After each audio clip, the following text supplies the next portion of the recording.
We have been, I think, a partner of Catch's throughout its history on, I think, about 300 units of housing, and been very proud of all of that housing, of the important work that Catch does. We have about 400 projects across the state that we've been associated with, a portfolio that we really do have a lot of pride in. But I have said this before here, and I've said this to Rosemary many times, you have the best views of those projects. There may be a few others that have some pretty settings, but this is certainly a killer view. And I'm sure the folks that are going to live here are going to appreciate that enormously.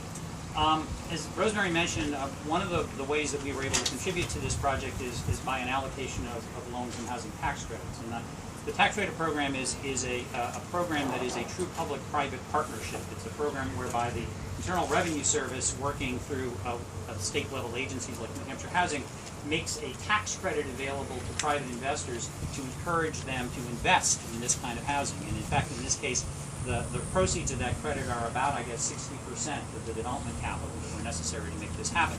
That's a program that has a lot of discipline around it. It is a very competitive program. It is a program where we get $3 to $5 worth of applications for every dollar that we have to give away. So basically, people really need to demonstrate that they have a high-quality project and that they're going to not only build it and develop it well, but that they are going to manage it as an asset for the community over time. And so we're very pleased to have had that track record with Catch and have them demonstrate that in other cases as they have here, and we know we'll do so with this new project.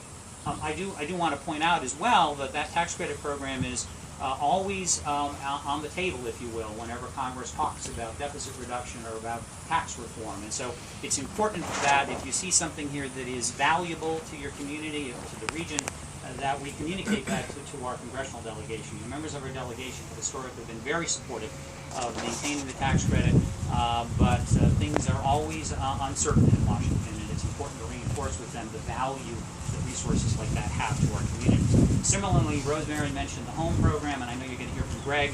The HOME program is a program that we administer on behalf of HUD in New Hampshire. It is a block grant program that provides the flexible gap capital that makes these kind of projects work. And in this case, I think it was about 10 or 12% of the total development cost. Again, making this project financially feasible. That program has already been cut over 40% by Congress in just the last few years. There is enormous continued risk. Just a couple of weeks ago, there was a debate on the floor of the House in Washington that would have cut that program even further, but which luckily was unsuccessful.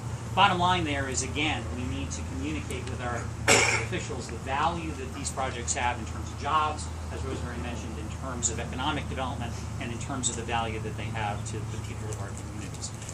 Rosemary mentioned how complicated these exercises are. They are.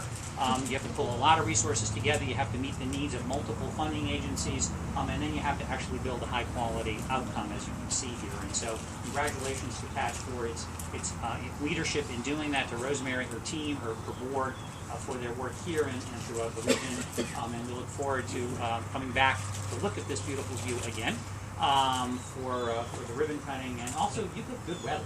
We do. So congratulations on that as well. Thank you.